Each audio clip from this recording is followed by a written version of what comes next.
You don't know they're illegal immigrants until the federal government says, hey, by the way, we have an interest in that individual. Miami-Dade Mayor Carlos Gimenez on defense over the sanctuary city question. He is with us live. Hey, hey, ho, ho, Donald Trump has got to go! From the court of public opinion to the court of law, the president's foreign traveler ban is now in those crosshairs. When you hear about the tough phone calls I'm having, don't worry about it. The president tells America not to worry about all those combative calls with foreign leaders. We'll take that to the roundtable. Good morning. Great to have you here. We begin with the local focus of national confusion and the debate over the president's directive to comply with federal requests to hold undocumented inmates in county jails. The Miami-Dade Commission is going to take up that issue in a special meeting in 2 weeks. That order from Mayor Carlos Gimenez to avoid President Trump's sanctuary city had consequences. It touched off a political firestorm. He has been accused of being anti-immigrant and insensitive to Miami-Dade County residents, half of whom were born in another country. But will commissioners side with Mayor Gimenez, who reversed a commission resolution that said the county would not hold jailed immigrants unless Washington pays the bill? Mayor Gimenez is with us live in the studio. Good morning, Mr. Mayor. Great to have you here. It's great to be back. A lot went on this week that we can talk about. And first and foremost, let's talk about the numbers. Specifically, in the jails right now, this week or in the last 9 days, under new order to hold anybody that the feds have asked to detain a couple more days. Right. What are those numbers this week? According to our figures, there were about 27 requests for detainment, 11 of which have already been picked up. We have 16 that are in our custody right now, and then we will honor that request for 48 hours from the federal government. 27 people. That in context, those numbers tell a story, because when we were together earlier this week, you had mentioned there were 174 requests. Correct. In the entire year, right. 2016. So that seems like a big number this week. Well, yeah, but you know, when you look at it in context of what happened in 2012 and 2013, it's actually below the number of requests that we had on a yearly basis. If you take 27 out, say 52 weeks, it's probably about 1,500, 1,300 requests. We actually numbered well over 2,000 requests in 2012 and 13, and so actually that number, you know, is going back to what it used to be before that resolution was passed. Mayor Gimenez, you have brought some solid empirical evidence, proof, information about who these people are. These are not people who have committed minor offenses. Who are these guys? Well, let me fire up my phone again, and so here we are. We have 16 that are in our custody right now. There's a petty theft, there's a disorderly intoxication, resisting without violence. There's a murder in the first degree. Actually, we believe that's a double murder in the first degree. There's domestic violence, aggravated assault, illegal drug trafficking, organized fraud, resisting without violence, right, so let me fleeing. interrupt you. Hold on, there's more. Okay, well, but hire vehicle, defrauding, grand theft, third degree, kidnapping, burglary, petty theft. These are county charges. These are county charges. This has nothing to do with why the federal. I understand that, but you know, people, you know, look. I'm going to look into that murder in the first degree and find out if that individual, by the way, all except one, has already been in our custody before. This is not first offense. These are all multiple offenders. And so I want to make it clear what we do in Miami-Dade County. First of all, I'm an immigrant. I believe in comprehensive immigration reform. I believe that the vast majority of the undocumented immigrants in our county are law-abiding citizens, never have had a run-in with Miami-Dade County Police. Miami-Dade County Police will never ask for immigration status, has never asked, is not asking, and will never ask for immigration status. We will not be immigration officers here in Miami-Dade. But when somebody is arrested, what we simply do is, like anybody else, we will fingerprint you and we will take your photograph, any information we have, and then we put that out on a database that goes to the federal government and state governments, et cetera, et cetera.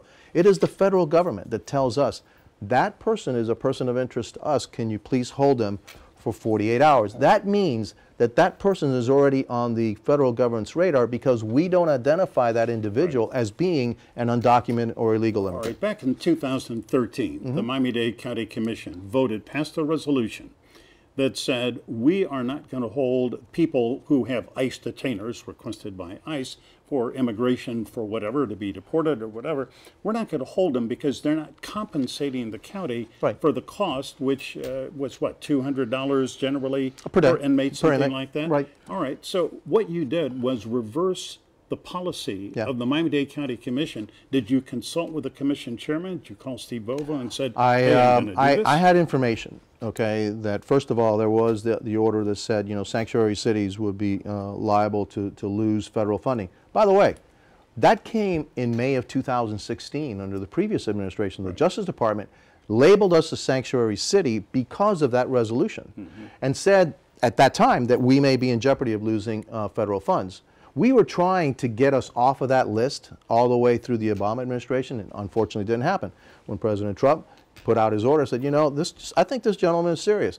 And by the way, we have $350 million in federal funding that we receive every year. And not only that, we're going to try to get hundreds of millions, if not billions of dollars for our transit system, which is completely discretionary. Do you think all that money was at jeopardy if you had not done this? I think that money is at jeopardy because there is a law that says if you don't comply with federal law, you can lose. And as a matter of fact, I think they say you will lose your federal funding. Just ask the school board. They receive millions of dollars in federal funding. They have to abide by the federal rules. And so my order was this: look, we don't need the IOU. That's the only thing that changed, all right? We will honor the detainment request.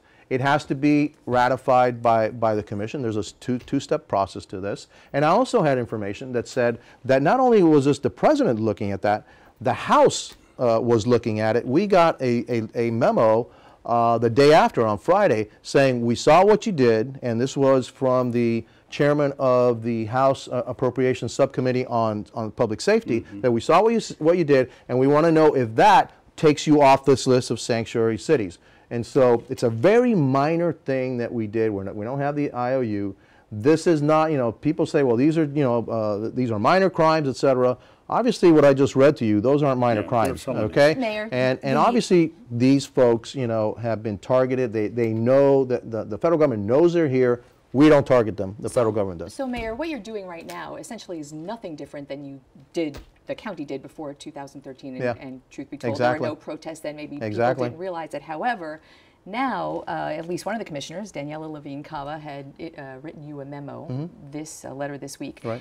And if I understand it correctly, the concerns now under the new administration is that Immigration and Customs Enforcement, the net will be wider. It'll be a little less strict. It'll be a little less pointed, the people that they are targeting in the jails. And so the concern is that under immigration in the time of Trump will cast a wider net than it did in 2013 and before. But nobody here in Miami-Dade County has to fear the Miami-Dade County Police Department. They don't. We will not arrest anybody for immigration status. We're talking about jail inmates. I understand that. But, you know, that is a federal responsibility. What the federal government does with immigration, how they pick up illegal immigrants, undocumented immigrants, that's their responsibility. That's not what we're going to do. We will not become immigration officers. We don't ask them to write tickets for us on the streets. And if they ask us to become immigration officers, we're not. Do we cooperate every once in a while when there's a life safety issue involved? Absolutely, and we'll always do that. However, in a jail inmate, without a court order, a federal court order for that extra 2-day detention hold, you have no way of knowing why the feds have targeted these inmates. And what if they targeted an inmate to be deportable under some minor crime, which isn't to say it's illegal, and there are those who will say that's absolutely appropriate. But it goes to the concern that the net will be a little and wider. I understand that. And you know what? The way we will always abide by the law. Take it to the courts. All right. If somehow we need further documentation, and the law and the courts say we need further documentation, we'll abide by what the law says. And so we will not be immigration officers. We will cooperate with the federal authorities to a certain extent, which is 48 hours, which apparently is what the law says. That's the maximum that we can do now anyway. And so that's what we will do. I'm also concerned about people that are putting out bad information. I mean, and so last week we had an individual by the name of Tomas Kennedy that tweeted out that there was ICE buses on Miami Beach, and that ICE was there, or immigration was there, rounding up, you know, illegal immigrants. Which was completely false. Completely false. I don't know what the reason was, but I'll tell you what, it caused a panic in my community, in our community, and I'm not going to put up with it. And I don't think anybody should put up with this kind of nonsense, trying to really create panic to good our good residents here in Miami. In the interest of fairness, we don't know what the source of that. We don't know what the source is, but the first source that we could find was this individual with.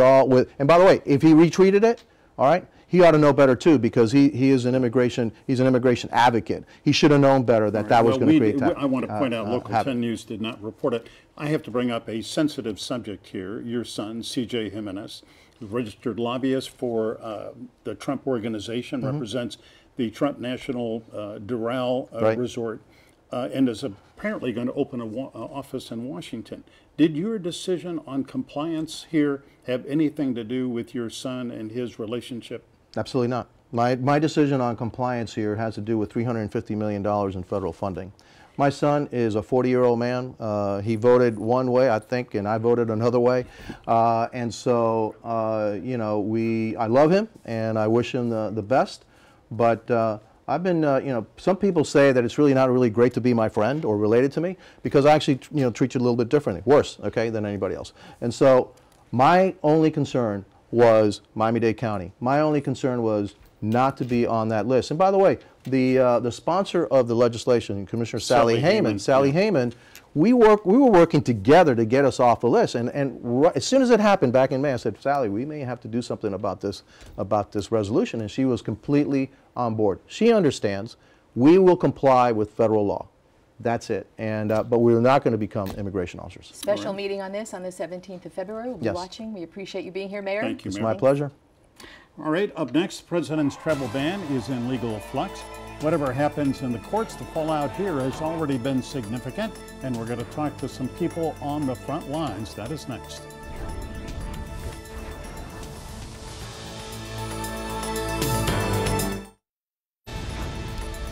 Of all the things that President Trump has done and said over the last 2 weeks, none has been more controversial than his ban on all refugees and a temporary ban on citizens from 7 majority Muslim countries. In the last 24 hours, a federal judge in Washington state halted the ban. The Justice Department appealed, and this morning that appeal was denied. Legal briefs are to be filed by tomorrow. And in effect, the ban that has garnered so much protest is lifted, but for how long? Countless people are confused and concerned about their travel status as it stands right now. Dima Samra is a Syrian-born U.S. citizen, a program coordinator at a nonprofit health clinic in Miami Gardens. Her husband is here on a visa at the moment. Saman Movasagi Gonzalez is a veteran immigration attorney who this week has been involved in responding to calls from travelers suddenly detained at South Florida airports and seaports. And good morning. Thank you for being here with us. Great to have you here. Thank you. Dima, first of all, explain sort of your situation and that of your husband. Well, actually, my husband's now on a green card, but still. So he's a legal resident of the U.S. He's a legal resident right now. But he is still a citizen of Syria, which, made us afraid. If we wanted to make any travel plans, we couldn't, He could leave the U.S., but there was no there's guarantee, no guarantee that to come he would back. come And back. even at the beginning of the ban, people were saying that even U.S. citizens who were dual nationals might have trouble coming back in as well. So we were told, by several lawyers not to even think about leaving. So you have a sort of a personal stake that so many are experiencing now, and I think one of the biggest confusions is before the appeal today, even people who were admitted on visas or green cards or U.S. citizens with dual citizenship were in that lot of people who were banned, essentially. Well, yeah, so basically the ban covered people from these 7 majority Muslim countries who were, at first it was green card holders and people with any type of visa, student visa, tourist visa, and work visa from re-entering the United States. So up until recently, it was now just people who are holding these non-immigrant visas, non-LPR people. And what's LPR? LPR, excuse me, lawful permanent residents, I'm sorry. We have so many acronyms in the immigration world, so forgive me. But now, pursuant to the Ninth Circuit not doing the emergency motion and the judge in Washington State, now it looks like everybody who was previously on this ban is allowed to re-enter the United States. I actually have an individual right now who should be arriving in Fort Lauderdale Airport tomorrow, who's a citizen from Iran, a PhD student from FIU, and on a student visa, and is on his way back here. So we'll be exciting to see him. So is there, arriving. right now with this, what looks to be this window, because we don't know what's going to happen tomorrow. We really don't. Is there a chance, well, I'm sure people are jumping on planes and, I mean. Well, so at the time when they lifted the immigrant ban, airlines were not issuing tickets to those people. Then there was a communication with the airlines, so then the airlines started issuing them. So it's a lot of different elements and a lot of different people involved to bring these people back to the United States. And it's slowly weaning itself out, and there's slowly, you know, when this was issued, there were no guidelines. That's basically what it was. It was a 6-page document that said these people from these countries can't come back here anymore. Dima, the war in Syria has been just a tragedy of such immense proportions. 500,000 people killed, a couple of million have been displaced. We've seen them the bodies washing up on the shores in Greece, and others struggling to cross over into Europe.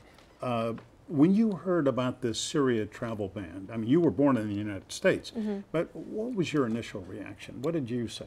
I was very hurt. You know, people are desperate to get out of there, and so desperate that they'll risk, you know, getting on a raft and not knowing where they'll end up.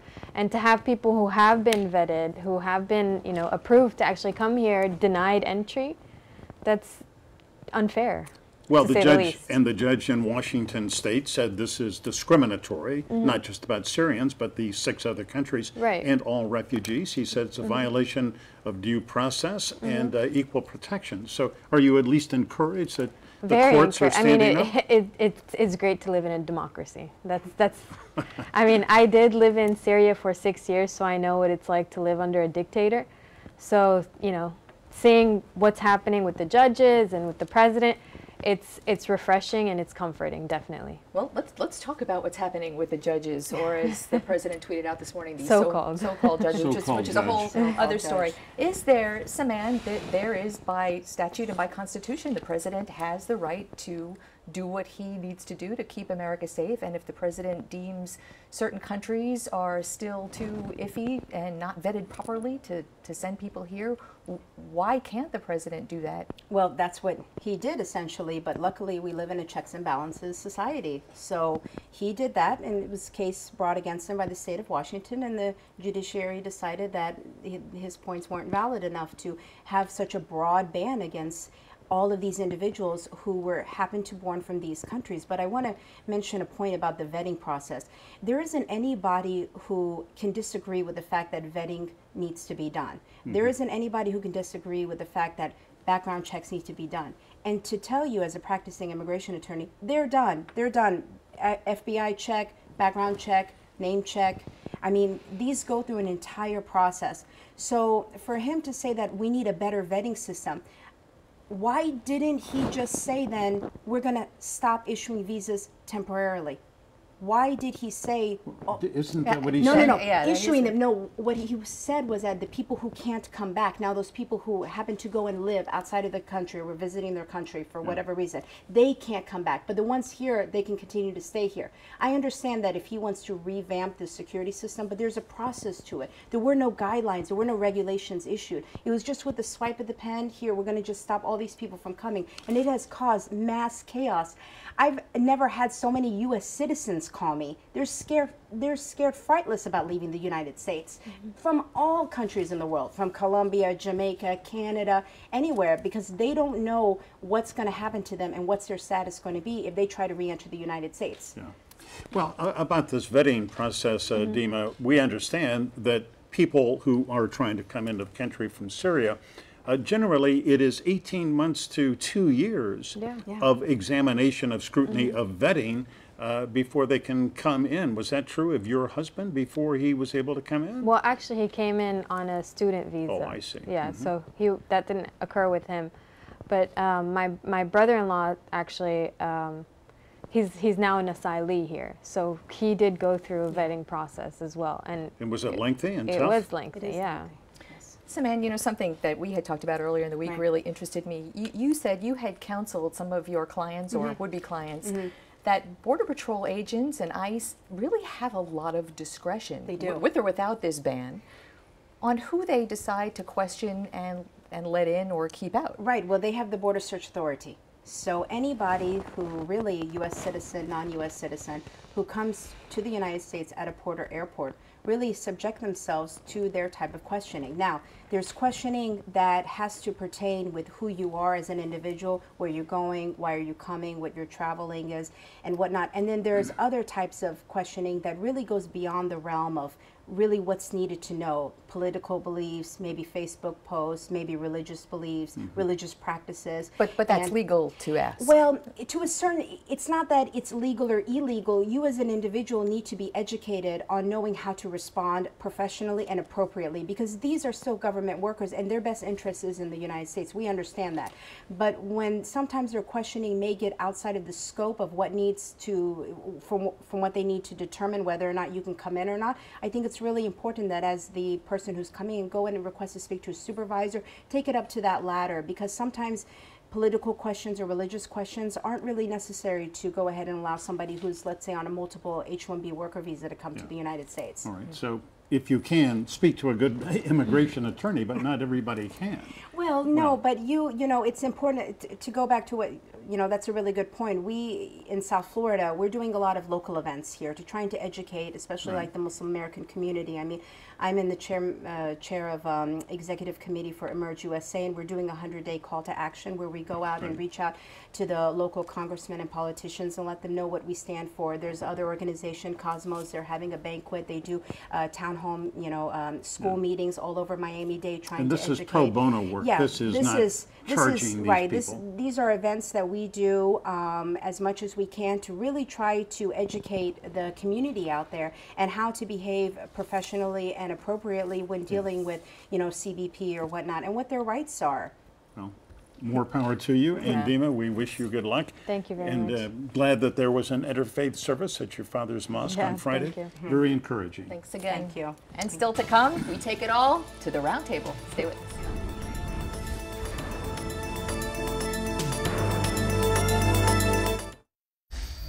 As you would expect, we have a very full plate this week for our Powerhouse Roundtable, and a great one we've got. Let's get to it. Introductions first. Rosemary O'Hara is the editorial page editor of the Sun Sentinel and a veteran Florida journalist. H.D. Smith is an attorney and law professor at Florida International University. In fact, honored this week as a legal icon by the Dade County Bar. Justin Safey is an attorney and publisher of the Safey Review, a daily roundup of political news and opinion from around the state every morning. Good morning. Good morning. And congratulations. Congratulations. Yeah. Thank you so much. I Icon. appreciate it. I appreciate it. Wow. That means I've been around a long time. You gave a great speech on Thursday night acknowledging the people on whose shoulders you stand. It was graceful. Justin, let me begin with you. The criticism that Mayor Gimenez, who was here a minute ago, has been under for being anti-immigrant and not concerned about, you know, a county in which more than half the people were born in another country. I find that, frankly, kind of painting with a very broad brush. What he did was really much more narrow, wasn't it? I agree. When he was on, obviously I watched the segment earlier, and you know, 27 people. And again, it's not legal immigration, it's illegal immigration, and that's what they're dealing with. And they're not being enforcement officers for the federal government. They're simply putting the names of people who are arrested into a database, and the federal government is saying, please hold those people. We have them in our database, and we need to do something with them. So from that perspective, I think I agree that there's been too much protesting for what the impact of this policy has been on people, and there's creating a lot of fear that's unnecessary, that's creating a lot of anxiety for people who shouldn't be anxious. People who are dual citizenship should not be anxious. People who are here legally should not be anxious. If people who are here illegally, well, then that's an issue. We are a nation of laws, and there's a new administration in Washington, and that's what the mayor, I think, was dealing with, was the potential threat of losing that $300 million. Isn't the issue, though, and the whole broad immigration issue is there are, I know the number is 11 million undocumented people in this country, and so to have that allowed to have happened and now all of a sudden deport everybody, that I think is the issue, is how do you deal with the people who are here, who do have families here, who do have lives here, who have no other country to go back to legitimately, HT? Well, first of all, we have text and we have context and subtext. So the text is, first of all, with regard to Miami-Dade County, I totally agree with Justin, and that is, this is really narrow. The only problem I have with it, if the federal governments ask us to hold them, then you pay for us holding them. We don't mind holding them, but you have to ask us, and it's a very small number of people who've committed crimes. But with regard to the issue of people, whether they should be afraid or not, I totally agree. The text is that this is targeted to certain countries.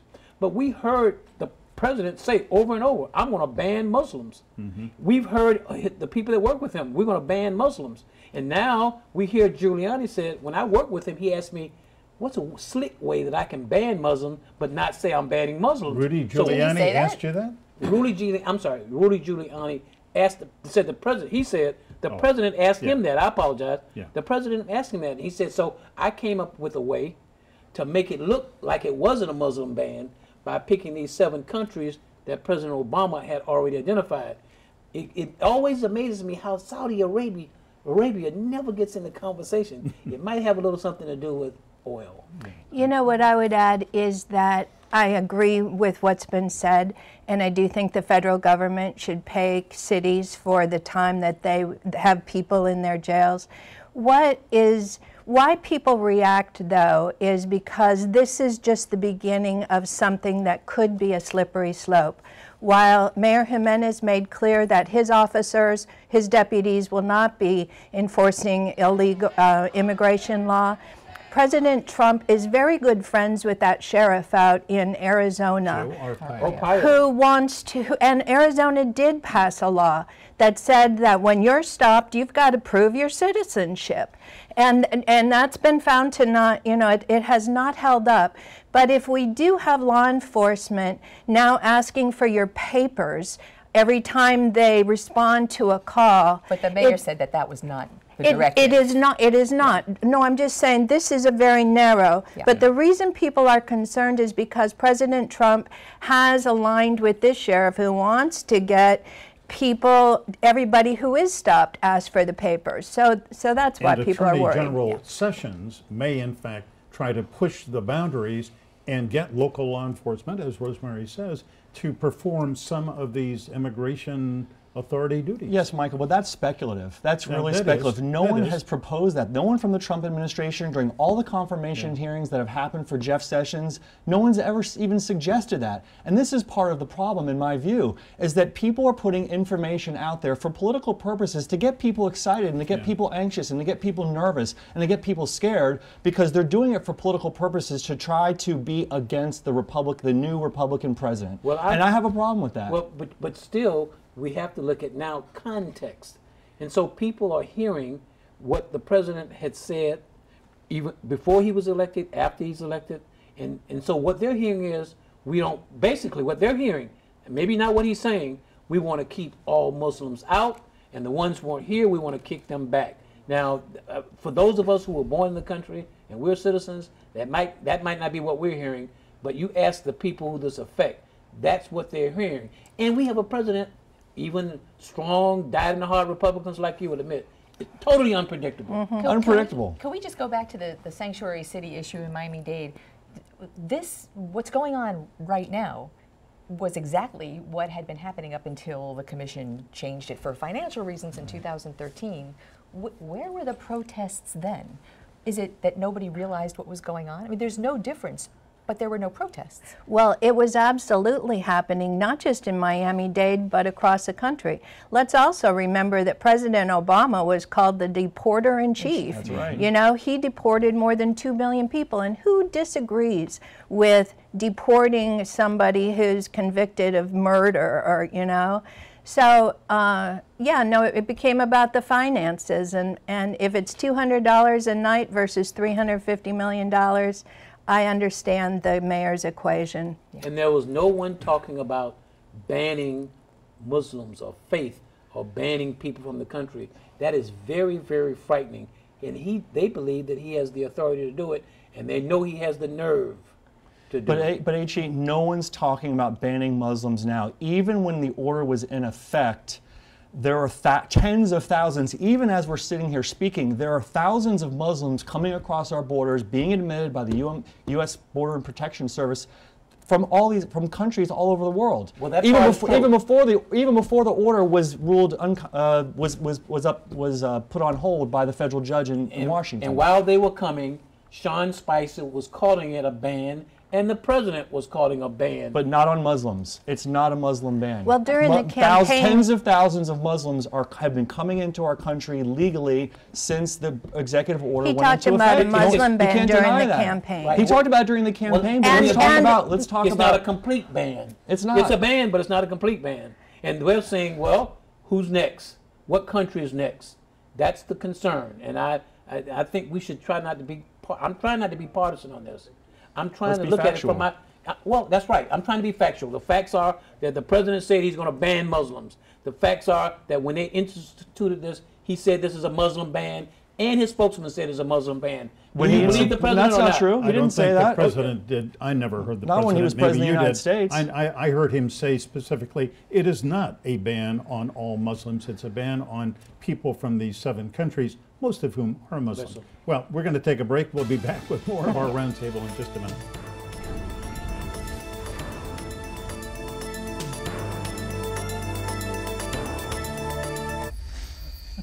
Once again, we are discussing the state of the world and the kind of chaos we are experiencing here in this country with our roundtable. Justin Safey Review, H.T. Smith, lawyer extraordinaire and editorial writer extraordinary, Rosemary O'Hara. Rosemary, the judge in Washington State, his name is James Robart.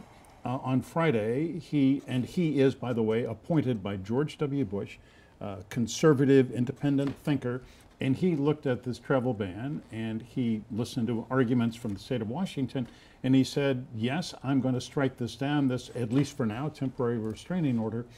I mean, we do live in a system of checks and balances, and this was a check. Well, it was a check. I'm tempted to use the word so-called check on a so-called judge by a so-called president. You know, yeah, but you know, the judiciary, judges are under attack for doing their jobs, and it's an important point at a time when we are looking at a new Supreme Court justice. But it is the role of the judiciary to, there are 3 branches of government, and we need each of them to be muscular. And when I thought about the ban, you know, nobody wants terrorists and bad dudes from coming here. But I thought about that little baby that was drowned, found drowned at the sea's edge. And I thought about the little boy from Aleppo. And I think when your city in Syria is being bombed, do you stay or do you leave? And those who leave, where do they go? Right now, Jordan is overwhelmed with them, and we're saying no. Even though we have, you know, there is a 2-year vetting process over this, it's really, really hard to get here. And he's saying, and there's no evidence that anyone from these countries has committed an act of terror here, and yet he is saying no to the little boy from Aleppo. So as it stands, go ahead, Justin. Oh, no, what I was about to say was, sorry. as a matter of fact, the judge specifically asked the government lawyers, anyone from these countries, you have any evidence that they committed an act of terrorism? And there was no response. And there was no response because there's no evidence to support that. Well, I want to make sure that everybody knows this is a federal judge. We said Seattle, Washington, this is a federal judge. Right. And then the government did what they should have done, and that is to appeal it. And the Ninth Circuit Court of Appeals, the court basically said, government, you're saying there's irreparable harm and likelihood to win, and we need to stop this? And they said no. And they asked for more briefing. They wanted fully briefed. This is the kind of deliberative type of action I wished that the executive had taken before they rolled this out. But they didn't, and so they're saying the constitutional violations of due process, and you know, obviously you can't say where it's going to go, but I'm a little bit more confident. Think about this: we have people all over the world marching, demonstrating, not against ISIS or Al Qaeda, not against the Taliban, against the President of the United States. That is frightening. So right now, the briefs are due tomorrow. I mean, Justin, this could go, could it not, to the Supreme Court? It could. The 8 justices on the Supreme Court? It could go to the Supreme Court. And again, I'm going to wave the flag a little bit here and say, thank you to the framers of our Constitution. When you study how our country was founded, they wrote the Constitution precisely for an example where any of the 3 branches may have done something where there needed to be a check. So from my perspective, whether you agree or disagree with something that Congress does or the President does or what the judiciary does, I have confidence. I have confidence in our system of government that we are going to be able to govern with some stability, even though people may not like what happens with any of those 3 branches. And let me echo the fact that this really is where we see the brilliance of our founders. Right. 240 years ago, they thought of things that protect situations like this so the majority of us can feel when the final decision is made, we can live with it. I think the highlight for the week for President Trump, and I salute him for being restrained and serious, was the nomination of Neil Gorsuch to be a member of the Supreme Court. And Justin, here's a guy with degrees from Columbia, Harvard, PhD from Oxford. He is undoubtedly conservative. Apparently he's a good writer and a nice guy. And I frankly don't see any reason why he should not be confirmed as a justice on the Supreme Court, even though the Democrats are going to try and say, well, you didn't confirm Merrick Garland, we're going to hold this up. I don't think they can do it. Sure, look, President Obama had his nomination last year. The Republicans in Congress decided that they weren't going to confirm him. The American people had a chance to vote. The American people decided to give the Republicans the control of the United States Senate. The American people decided to give the White House to Donald Trump. Yeah. So the people have spoken about that, and that Merrick Garland, now that the people have spoken, the people's will should be respected. At the same time, there is the advice and consent role of the United States Senate. But what was really telling about this is that before people on the left even knew who the nominee was going to be, they already had the protest scheduled at the Supreme Court the day of the announcement, and they basically left blank, opposed, and they just filled in with a marker, with a pen, whoever the nominee was going to be. And you're seeing that a lot of Democratic senators have not yet met with Judge Garland. Yeah. So I'm not Garland. I'm sorry, not Garland. Judge Gorsuch. Yeah. Can I say that I spoke to Bill Nelson on Friday, and Bill Nelson, who was a little skeptical, but he said, I'm going to meet him next week, and I want to hear from him. He didn't say he's going to vote for him, against him, but at least he's going to give him a fair hearing. And I would also add that while you're critical of the Democrats, and with justification for being immediately responsive, so too was our tempestuous president immediately responsive in waiting to hear from senators like Nelson, who said, I'll give him a fair hearing. Instead, our president said, go nuclear, do the nuclear option. Allow the rules of the Senate to do its business, even though they didn't do their business with Judge Garland. But I was also disappointed with Trump's reaction. On that note, we got to go. Ooh. Thank you so much. Not nearly enough time. It's a time thing, promise. All righty. Thank you all for coming in. Thank you. Sure. Great round table. Right. All right, after the break, we're going to meet a fan in Cuba who's been watching Local 10 for years. Oh, right. Yeah, Hetzel Vela, the only local TV reporter from the U.S. to report from inside Cuba, and his report is just ahead.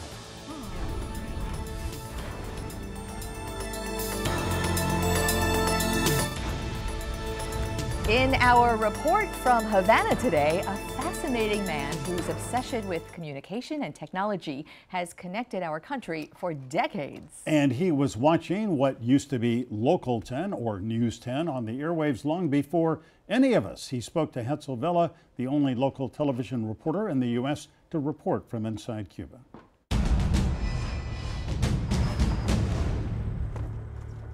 Hola, amigos radio aficionados. He has a show on Radio Havana, Cuba. And here's our first and sad news item. But 74-year-old Arnie Coro has other competing passions. I hope you have enjoyed my show. And they date back decades. Ireland, Germany. Here are the greeting cards he has collected over the years. I have thousands of them.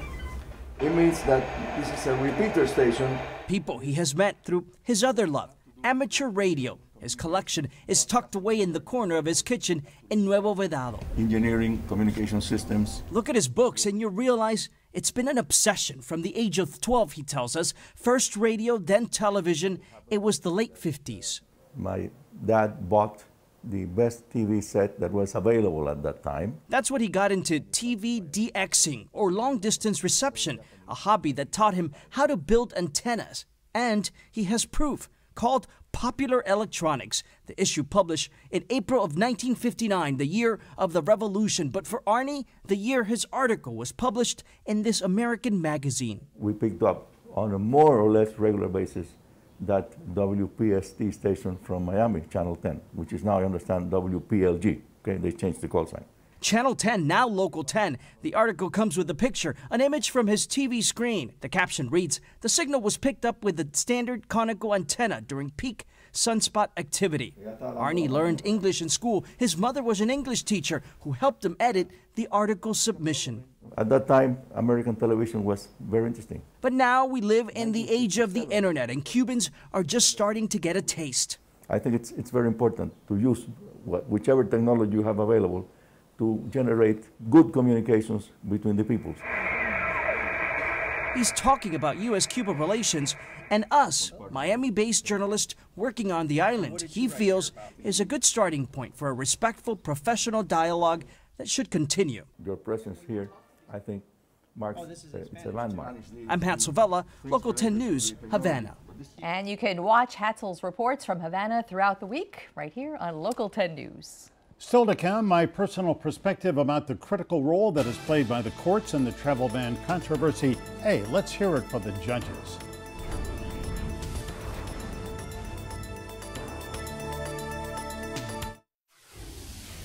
Before we leave you this morning, a personal perspective about the courageous judges who have stood up to the president on his misconceived and deeply flawed travel ban. We are a nation of laws, not men, and thank goodness a handful of federal judges have stood up for the law, justice, and the Constitution.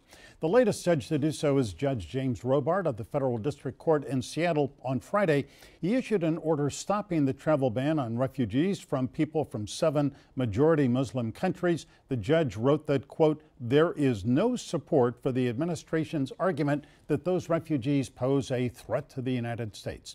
And that provoked a Twitter rant from President Trump against the judge, including this one: "The opinion of this so-called judge, which essentially takes law enforcement away from our country, is ridiculous and will be overturned." Well, in fact, the ruling may be overturned by an appeals court, even maybe the Supreme Court. We will find out in the coming days. But back to the president's tweet, in which he calls the judge a so-called judge, and Press Secretary Sean Spicer called the ruling outrageous. This is not a good thing. The president and his spokesman should not be personally attacking a federal judge. There is a process, and the president should respect it while the case makes its way through the system. But of course, it's not the first time Donald Trump has personally attacked a federal judge. He said the judge hearing the Trump University fraud case was unfit to do so because he was born in Mexico. Judge Robart of Seattle is described by the former U.S. attorney there as a smart, thoughtful guy, very even-tempered. He's 69 years old, once headed a respected Seattle law firm, and was appointed to the bench by President George W. Bush. Robart was confirmed 99-0 by the Senate. He's the real deal, not a so-called judge. At this point, about all that is standing between the Constitution and the chaos of the Trump White House, along with the fate of all these refugees, is the federal judiciary. So let's hear it for Judge James Robart. I am proud to call him Your Honor. That is my perspective for this week. Hope you have a wonderful Sunday and that, yeah, your team wins the Super Bowl. As always, remember, stay informed, get involved. Who's your team? You. Oh, such a charmer. What do you think? We invite you to weigh in on any topic you like in the news, including the Super Bowl. Here are all the addresses. We are very easy to find. Have a beautiful And we are day. glad to hear from you. Yeah. Have a great Sunday.